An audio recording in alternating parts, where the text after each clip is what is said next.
Now, some UFO skeptics would like you to believe that all UFO researchers are gullible, scientifically ignorant crackpots. Some are. Many aren't. That's right, John. One organization in particular has earned a reputation for their sober, dedicated analysis of UFO encounters. They're called the Mutual UFO Network, or MUFON. Recently, we observed this organization in action. Vancouver, British Columbia. Like every city in the world, UFOs have allegedly crisscrossed its skies. Last spring, radio disc jockey Bill Courage saw and videotaped a UFO. One night, he told his listeners about it. The feedback was overwhelming. What surprised me was the next day, I still got calls. The subsequent week, 4 weeks, 5 weeks after that, I was still receiving calls. To answer some of his listeners' questions, Bill called in a special guest. The Bill Courage Show, a special Friday in that we're speaking with those who have seen unusual things in the sky to help straighten out some of these stories. The man with the Mutual UFO Network, Michael Stranick, in studio here, and we have another tale to tell. So, Andy, you saw something rather strange rather recently. Yeah, just after. The Mutual UFO Network has thousands of members all over North America and in over 50 countries around the world. As head of MUFON of Canada, Michael Stranick spends much of his time searching for proof of the existence of UFOs. I personally think this is the most important thing that has ever faced the human race. We have to do it because nobody else is doing it. But is there really anything to be studied? The answer's up to you. Make up your own mind. I'm not trying to convince anyone. I stopped doing that years ago. There is a phenomenon here. Take a look at it. If you can explain it, fine, I'm willing to listen. So far, I haven't heard a good skeptical argument. Among the callers was a woman named Andrea. Andrea, we're all ears. Tell us of your experience. Hi. Well, this was nothing like I had ever seen in my life before. There were three. The experiences she described were extraordinary, yet they fit a pattern. On occasions, I have woken up with my back burnt. Other times, I've woken up with my eye incredibly swollen and full of blood. I believe that I have an implant in my eye. Michael knew Andrea's story would be worth checking out. But you know, some of the people who say they've seen UFOs, they don't come across as very credible. It's not been my experience. I don't know who you've spoken to, but I'd say most of the people who report UFOs to us are extremely credible. These are people whose testimony would put you or me in prison. Their testimony's believed in a court of law. It's just when it comes to the UFO problem, people don't want to believe these people. I asked Michael what he looks for when he analyzes a UFO video. Okay, I think that object there could pass as the sun, shrouded by a bit of fog. Oh, it could. In the entire clip, though, if that's, you mentioned passing, it's passing right over the camera, and if that's the sun, we're in big trouble.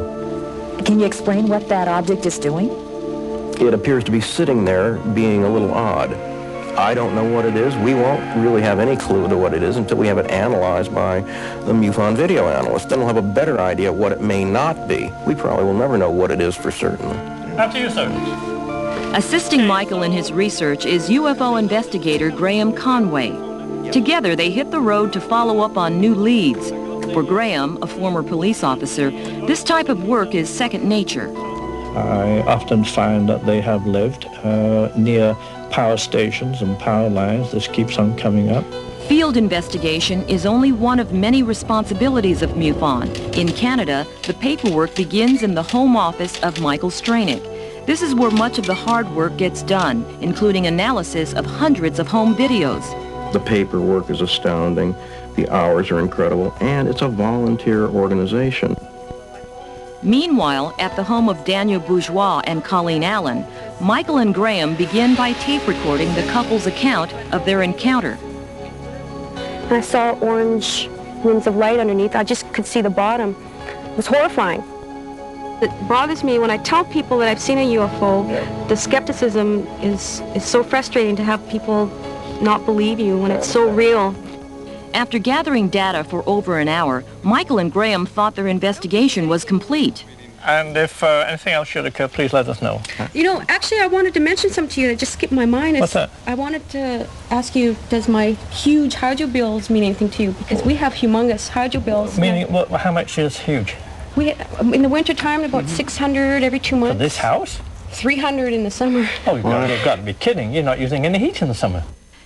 We checked out their hydroelectric bills and found they were enormous. On a hunch, Graham and Michael inspected the neighborhood. This is the nearest area where these power lines are located, and there's the UFO flies. That's about, quarter of a mile from their house? Just about. Yeah. We've noticed a real correlation to power transformers, power lines, substations, especially abduction cases.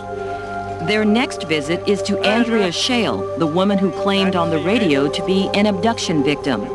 Andrea told us that in a desperate attempt to escape these alien abductors, she has moved over 42 times.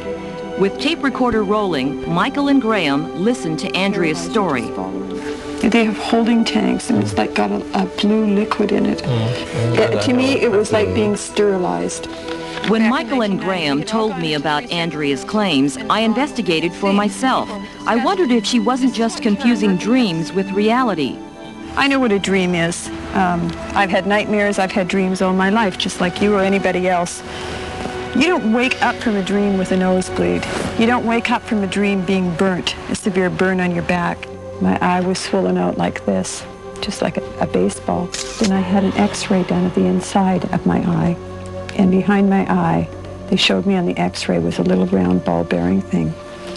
And the specialist told me that they could not remove this, whatever it was. They didn't know how it got there, but they could not remove it because it was right next to the optic nerve, and I would go blind if they tried to. We managed to obtain a copy of Andrea's x-rays. It appears something strange is behind her right eye. I consider Andrea to be a very normal person by any other standards, and her experiences are similar to what I've heard from other directions or from other people over a long period of time.